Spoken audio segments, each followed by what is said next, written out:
Hey, welcome back once again to Everyman Driver. I'm Dave Erickson. Thanks so much for watching. We are here in Lake Tahoe, California, and the moment has arrived to take out the 2016 Kia Sorento and see how she rides and handles.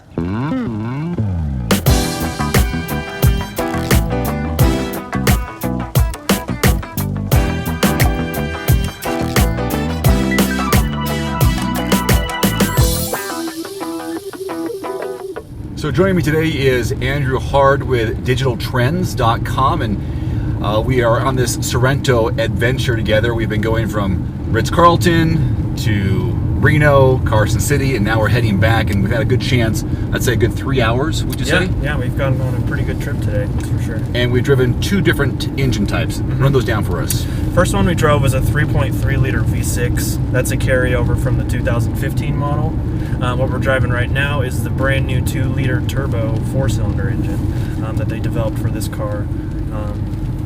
Yeah, and they've been pretty impressive so far, I think. One thing I was really surprised with, and we both experimented with this a little bit with the sport versus normal and econ, with this turbo specifically, is that it didn't really have the punch that I was expecting it would have. Yeah, I mean, I think it's a good motor for the mid-range because it is positioned in between the base motor, which is a 2.4 liter naturally aspirated 4-cylinder, and the V6. And yeah, I think it has a good amount of power low in the rev range, but it really seems to run out of breath a little bit as you get into the higher rev ranges.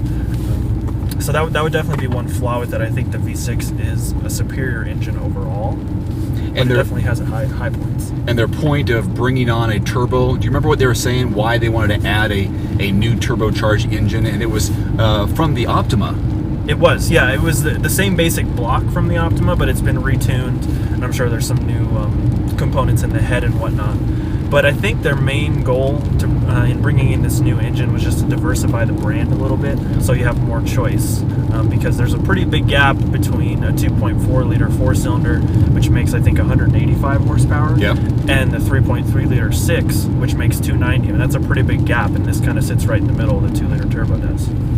So we've had a lot of time behind the wheel, a lot of what do you call it, seat time, I guess. Yeah.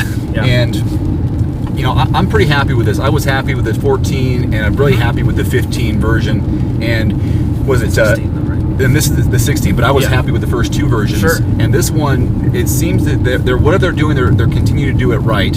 Yeah. A little bit longer, 3 inches longer, half inch wider, a little bit lower. So whatever they're doing, it still feels like it did last year, and maybe a smidge better. Yeah, I'm impressed with the car. I'm really impressed with the fit and finish overall. I think they've really paid a lot of attention to the interior, specifically with the materials. Pretty much every material in here is a soft touch. Anything that you rest your arm on is a nice padded texture.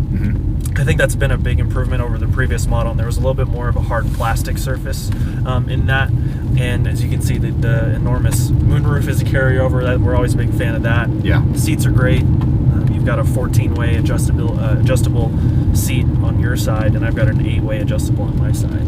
And I remember when I was riding shotgun with you, talking about how the kind of a cushion of air, these seats are extremely comfortable. Very comfortable. Very comfortable. And same over here, obviously, in the driver's seat.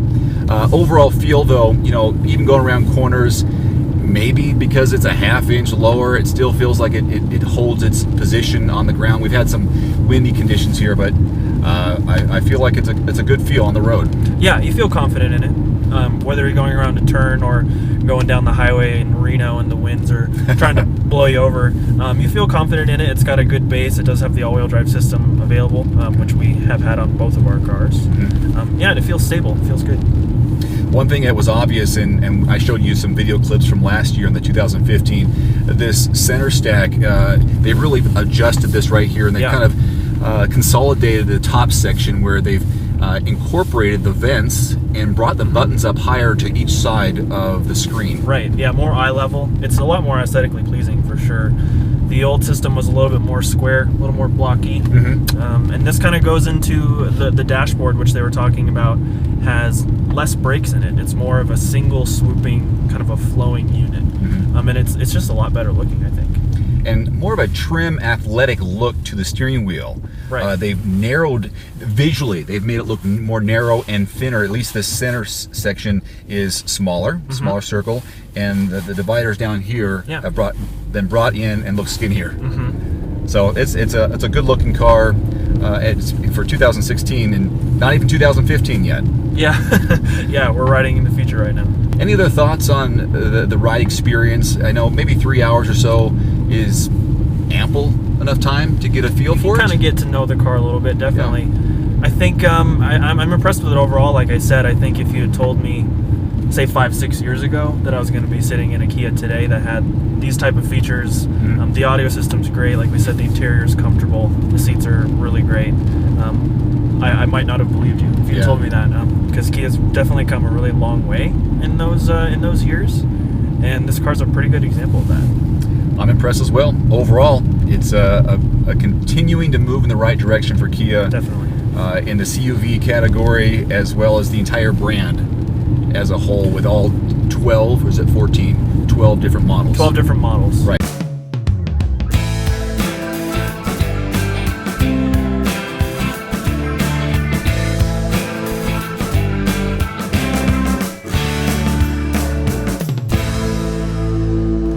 Thanks again to Andrew Hard from digitaltrends.com for his perspective on the ride and handling of the all-new 2016 Kia Sorento.